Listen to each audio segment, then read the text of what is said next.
How could it be that the person that I saw my entire life as the source of all of my pain and trauma is now the person that's fixing that? Is now the person that's healing that? Is now the person that's restoring the honor to my household? We can unite and fulfill the role that Avraham has given to both of us to fulfill in this world. To understand the hatred we're experiencing with movements like Hamas, we need to understand the relationship between Yitzhak and Ishmael. Abraham has two children. He has Yitzhak and Ishmael. Ishmael is seen as the father of the Arab world, and Yitzhak is seen as one of the fathers of the Jewish world, of the nation of Israel. Now, their relationship in this archetype story is something that has so much wisdom and so much depth to understand our relationship today. Now, what happens? Avraham has a wife named Sarah. And Sarah unfortunately cannot give children, so Sarah tells Abraham to take on another wife in order for that wife to provide him with an heir. That wife is named Hagar, and Hagar gives birth to Ishmael. Now when Ishmael is raised, he's raised as the prince. You are the son of Abraham, you are the next in line. And so imagine how much honor and respect and pride that this child is raised with.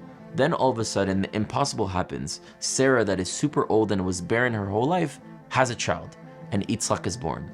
And Yitzhak is positioned as the new favorite, the person that replaces Ishmael. And eventually, Sarah convinces Abraham to kick out Hagar and Ishmael into the wilderness. And they are kicked out. And imagine as a young child, as a teenager, Ishmael, having everything all of a sudden taken away from him.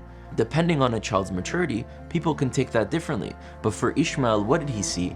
He saw that the reason for why I went from having an amazing life to having a horrible life is because Yitzhak was born. So Yitzhak is the source of all of my problems. But looking at the greater picture, we know Yitzhak didn't do anything himself to create this reality. He was just born.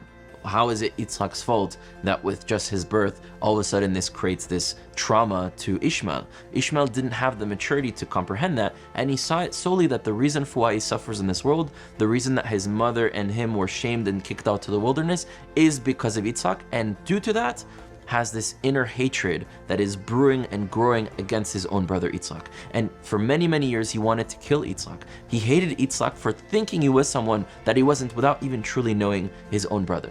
And eventually, the tables are turned. When Sarah dies, Isaac goes to his father Abraham, and he tells Abraham, listen, although my mother hated Hagar and couldn't stand seeing you with her, I know that in these tough times where you've just lost your soulmate, that you need someone by your side, and I know the only person that can truly be by your side is Hagar. And although my mother that just died would hate seeing this reality, I know I have to put my ego to the side, and I have to recommend that you let Hagar back in order for you to have someone by your side. And Hagar eventually comes back, and when Ishmael hears this, it changes his whole reality. It changes his whole perception. How could it be that the person that I saw my entire life as the source of all of my pain and trauma is now the person that's fixing that? Is now the person that's healing that? Is now the person that's restoring the honor to my household? I must not know who Yitzhak was. I must all these years have had this hatred for my brother, thinking he was the source of evil, thinking he was the source of all my problems, but now he's the one correcting my problems. And at that point, Ishmael was way more mature to understand, hold up, I've hated him for just being born. What did Yitzhak actually do other than being born? It wasn't him who had decided to have me and my mother kicked out.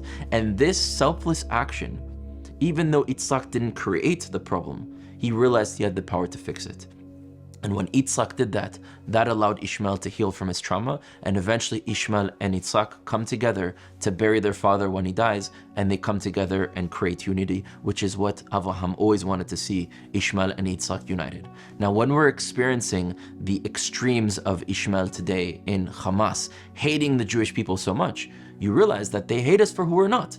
They hate us thinking that we're the source of all problems. They hate us thinking that we're the source of their trauma, which we're not. But the way to change that is for us as Yitzhak, as Am Yisrael, to be selfless, to remove our ego, and to correct the situation, to use the power that we have today. If this is our land and we talk about doing tikkun olam and ol hagoyim, healing all the world and all the nations and to bring light to this world, well, let's do tikkun babayit im bnei dodim. Let's heal our own home with our own cousins and use the power that we have to heal the experience Palestinians have on this land. And once we correct that, then the relationship between Ishmael and Yitzhak can come back together, and we can unite and fulfill the role that Avraham has given to both of us to fulfill in this world.